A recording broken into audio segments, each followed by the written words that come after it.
Hello and welcome to Cinema Savvy, and welcome back to a brand new movie review. This will be a review for The Dark Tower, which is the 2017 science fantasy western film. God, can you imagine all those genres together? I'm sure that's going to be a cohesive brilliance. Directed by Nicolas Arcel, starring Idris Elba and Matthew McConaughey. Now, we're going to do things a little bit differently on this review. Usually, most of, if not all the people on the review have watched the film and will comment on the film. I'm the only one that went to see this piece of shit. Tate, you got out while the getting was good, but you thankfully joined me today for emotional support, and so that I actually have someone to ramble to and get somewhat of a cohesive review out of this thing. So thank you for joining me today. Look, I've been told that I'm quite a huggable guy, so like I'm trying to hug Chris through the screen right now. Apparently he went through a lot of trauma today. In fact, to the point where I've been asked actually to go see The Dark Tower tonight, but as soon as I heard how bad it was, I'm probably not going to go see it. Don't do it. Do not do it. So I'm just kind of here to listen to your problems, you know. Yeah. Like, I'm on the clock. I'm being paid for this. Well, here's the thing, like, don't expect like a Transformers last night review out of me on this one, because you won't get it. Like, that genuinely aggravated me. As you well know, Tate, like as soon as I saw that movie, I called you up and I just vented down the phone. You just remained silent. You just let me get it out of my system. This one is so forgettable that I could barely remember it to get a review out for it now, but we're going to do our absolute very best. So the plot, because this is a factor that the film seems to forget itself, but the plot, for anyone who doesn't know, it's about a gunslinger, which is an order of characters that are basically like cowboys with twin pistols. There's a lot that's not explained from the books, and I will get to the books in a second. So the last gunslinger, Roland Deschain, has been locked in an eternal battle with Walter O'Deem, also known as the Man in Black, determined to prevent him from toppling the Dark Tower, which holds the universe together. With the fate of the worlds at stake, good and evil will collide in the ultimate battle, as only Roland can defend the tower from the Man in Black. That premise alone sounds a lot more interesting than the actual film is. So yeah. This, of course, is based on the best-selling franchise series of books by Stephen King. And in all honesty, I haven't read the book, so I don't know all the ins and outs of it. General consensus seems to be that this film is a very oversimplified version of those books, so it alienates fans of the books. And also for newcomers, it's incredibly, like, incomprehensible to the point where you just don't care. And that's what I found with this movie. It feels like they've taken the 8 novels in the series and condensed it down to a 95-minute movie. It's basically the opposite of what Peter Jackson did with the Hobbit films. And nothing's explained in this movie, like there's different provinces and different worlds, because it's basically set in a multiverse, essentially. You don't really get any insight as to what the Dark Tower was, who made it, why it's there. Well, you know it's holding up the universe, but you don't know the history about it. Essentially, you needed like a 10-minute prologue for this thing, like The Lord of the Rings, to just establish everything. We get a really quick 2-sentence text at the start of the film, and that seems to be the director's way of saying, right, get on board with it now. We see creatures, we see aliens, we see creatures that are in our world, we see random CGI ones that are brand new. And just different styles of characters like the gunslingers. We get some backstory. I'm going to try and keep this spoiler-free as well. We get some backstory with Idris Elba's character and his dad. And it kind of hints at the order of the gunslingers, which is done in about a 2-minute, if that, flashback. And you just know that from the books alone, there's probably so much lore that could be done. And I know that a TV show is meant to be in the works for this thing, and this is kind of going back. I'm sorry, Tate. Like, I'm just venting right now. It's a book series, so I'm assuming that TV shows would usually work better for it. Yeah, and I mean, I'd say there are some examples where, like Harry Potter, which has quite a long book series, like plus of 5 or 6 books, where it worked out as films, but it did take a while to kind of get going and stuff like that. They didn't have a good ground basis or anything like that. Yeah. But as far as other like book series go, the longer the book series, the better it would seem to be as a TV series, dependent on the material. If there is a load of events that take place per book, then of course go for it. But if not, then yeah. Yeah, and I mean, I think a TV show, well, I don't know if it will be in the works now after the movies come out, but they were talking about a TV show. And actually, I heard that the TV show, although it was going to be based on the Dark Tower, wasn't going to be tied in with the movie or anything. It was going to be its own entity, which seems really weird to bring two different things out at the same time. Although I guess if there's any DC fans out there, you're getting the Justice League movie and you're also still going to have, you know, Flash and Arrow, Guardians of Tomorrow, whatever it is, and all that stuff. Looking at the production history and the development of this film, it seems to be all over the place. So apparently J.J. Abrams was on board to direct this thing and get a film out of this between 2007 and 2009. That fell through. It then moved to Ron Howard, who was working on it, or, you know, in the development stage for about 5 years, from 2010 to 2015, and then it eventually settles on Nikolai Arcel. Ron Howard still does have a producer's credit at the end of the film. But, you know, this film, there's just, you know, when you go and see a film at the cinema, and it's bad, but it's not bad in a funny way. Like, you can poke fun of it, you can get some mates around with some drinks and just laugh at it. It's just boring bad. Like, it hits the credits and you've already forgotten it. You've already erased it from your mind. You stick this film on the background, and it's one of those films where you can have a conversation with your parents and not really care about the film in the background.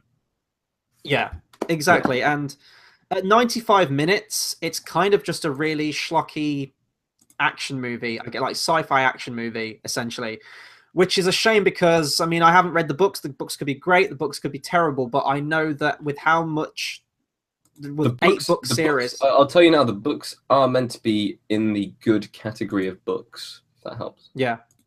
And it's an interesting premise as well. I mean, it's essentially Stephen King writing a multiverse for his own other stories.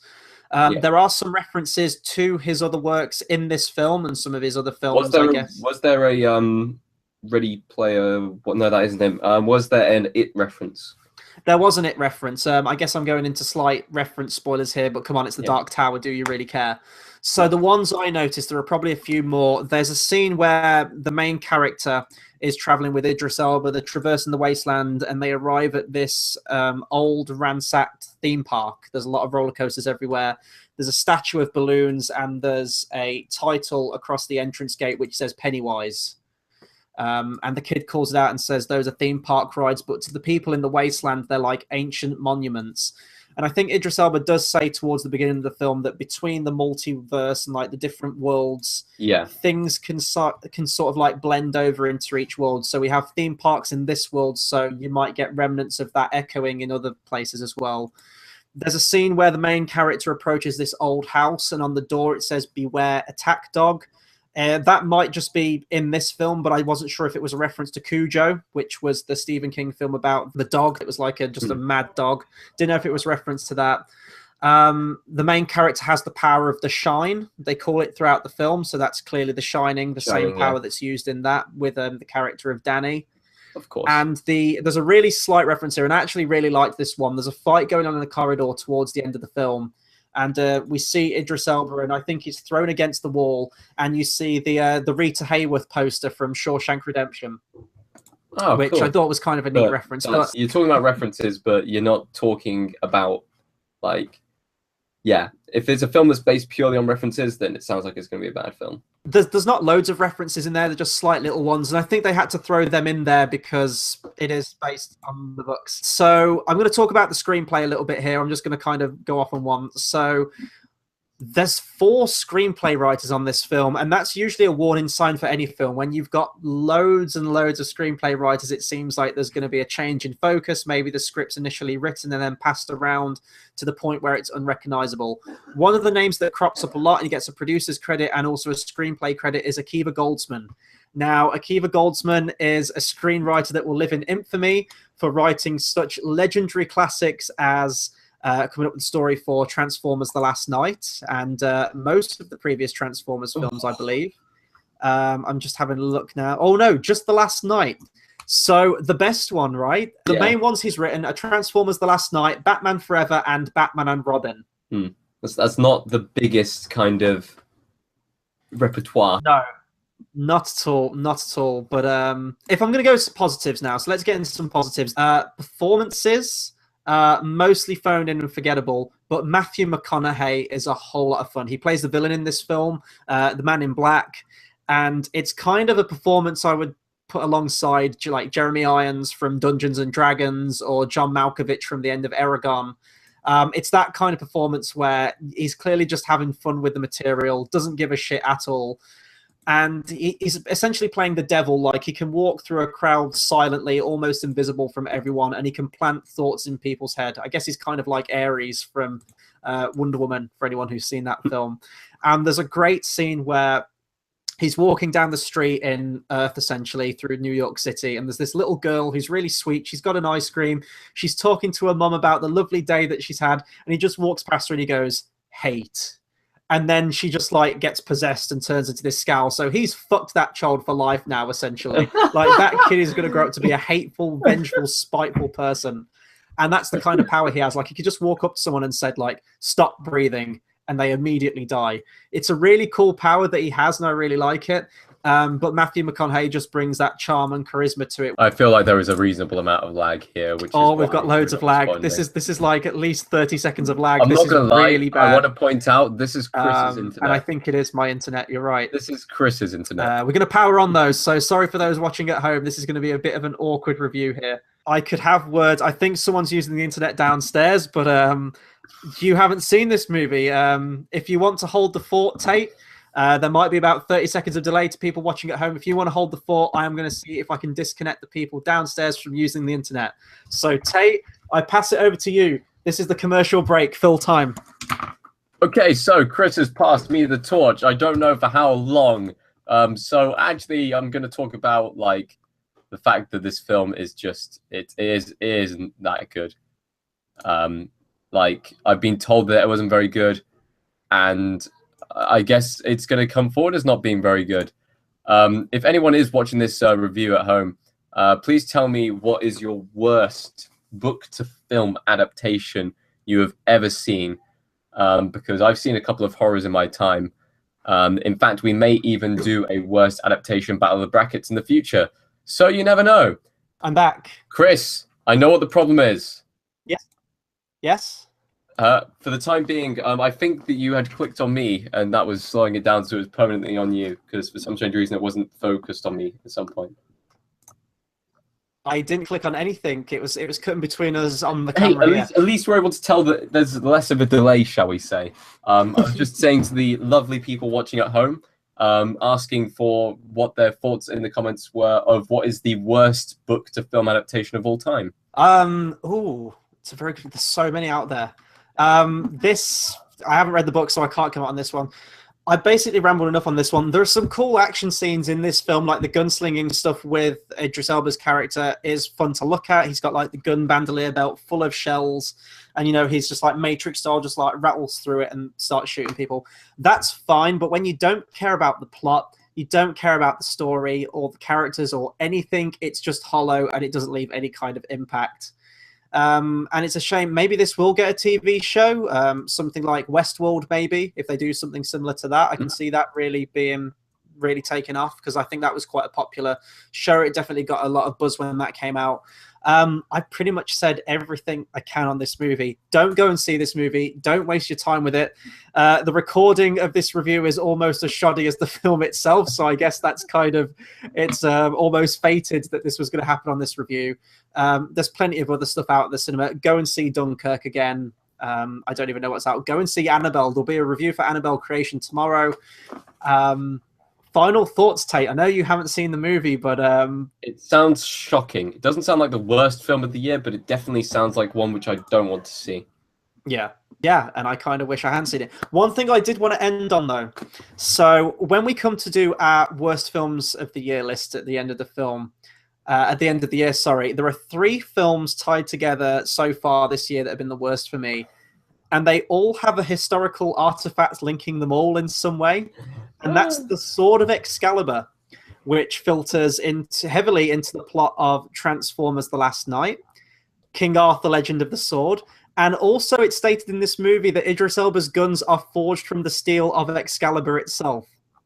So I guess that's the connective thread between all 3 movies. So what we're saying here is Excalibur is the reason that films are so shit this year. No, the reason is Akiva Goldsman, because he links all of these movies together. So obviously he did the story to Transformers: The Last Knight.